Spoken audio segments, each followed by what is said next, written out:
Welcome to the debate.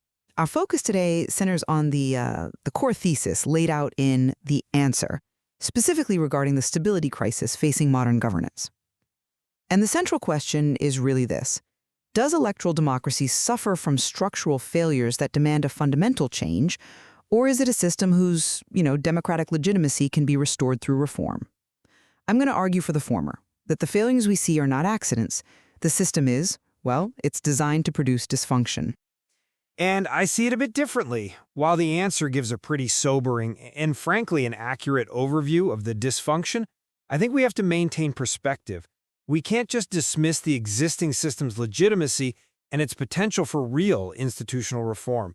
My contention is that replacing the entire democratic mechanism introduces severe and I think unnecessary risks that The Answer significantly undervalues. The problem, though, lies in the design itself. The structural pressures on elected officials, the relentless need to fundraise, to secure polarized nominations, they don't just encourage inflammatory rhetoric, they require it. This division is a necessary output of the competition. As The Answer shows so compellingly, these are features of the architecture, not accidental bugs. So no targeted reform, like campaign finance limits, can possibly eliminate the underlying dependency on money. That's why the only structural solution that holds up is sortition, selection by lottery, which breaks that dependency on donors entirely. I absolutely acknowledge the severity of the dysfunction. And, some of the evidence in The Answer is it's hard to dismiss. But I would caution strongly against abandoning a system with centuries of established legitimacy. We have to recognize the gridlock as a complex thing. The Answer itself notes that these failures also stem from bureaucratic sclerosis and deep coordination failures within the administrative state. That's a massive problem baked into governing modern complex societies, which sortition can't solve just by changing how people get their seats.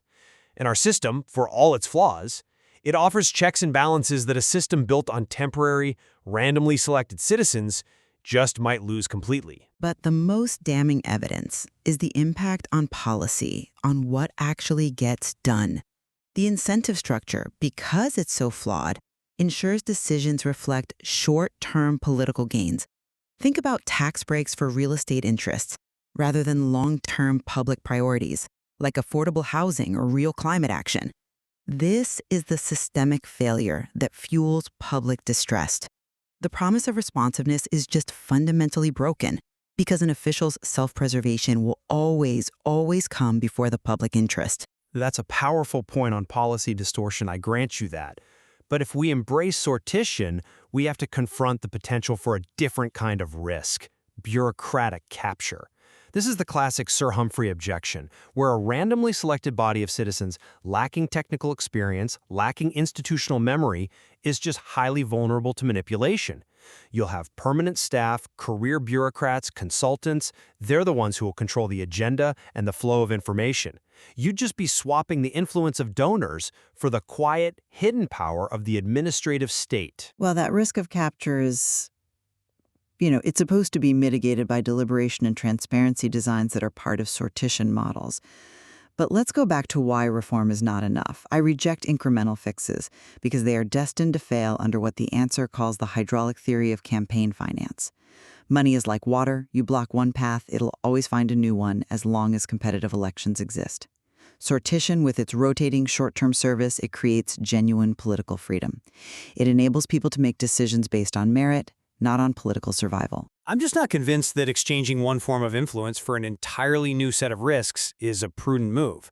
The continuity objection, for example, the risk of policy whiplash, where this constant random turnover just erodes institutional memory and makes long-term governance impossible.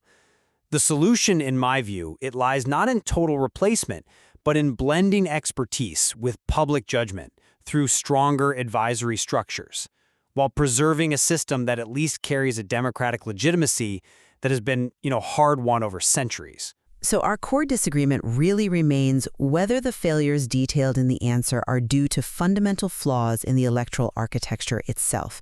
And if they are, then sortition becomes a necessary structural replacement. Exactly. And my position is whether accepting the immense risks that come with sortition, the policy instability, the potential for capture, is justified when the institutional decay we face might be solvable through targeted but substantial reforms that preserve that legitimacy. In the end, this debate really highlights the urgent need to address the crisis of public trust, and it shows that complexity requires multiple forms of political wisdom. The listener, I think, is left to weigh the near certainty of structural failure against the very real uncertainty and risk of a radical institutional adaptation.